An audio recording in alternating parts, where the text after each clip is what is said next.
Usha ஐச்செஃப் smart ஏர் ஃப்ரையரோட unboxing video தான் இப்ப நம்ம பார்க்க போறோம்.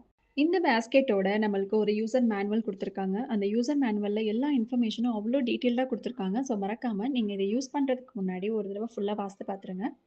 நம்ம இந்த ஏர் ஃப்ரையர யூஸ் பண்றதுக்கு முன்னாடி ஃப்ரையர் பேஸ்கெட்டையும், ஃபுட் ரேக்கையும் நம்ம வார்ம் வாட்டர்ல நல்லா வாஷ் பண்ணிட்டு, ஒரு துணி வச்சு சாஃப்ட்டான கிளாத் வச்சு ஃபுல்லா நல்லா தொடச்சிரணும். கண்ட்ரோல் பேனல்லயே நம்மளுக்கு 10 ப்ரீசெட் ஆப்ஷன்ஸ் குடுத்துருக்காங்க. For cake, fish, chicken, vegetables, grill, pizza, reheat, fries அப்படின்னு சொல்லிட்டு நம்மளுக்கு ஆல்ரெடி 10 ஆப்ஷன்ஸ் குடுத்துருக்காங்க.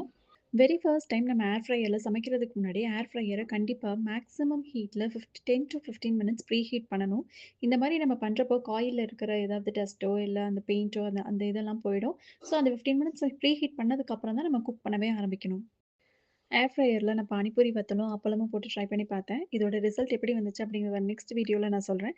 இதே மாரி நெறைய ஏர் ஃப்ரையர் யூஸ் பண்ணி குக் பண்ற வீடியோஸ்க்கு மறக்காம என் சேனல சப்ஸ்கிரைப் பண்ணிக்கோங்க. தேங்க் யூ ஃபார் வாட்சிங்.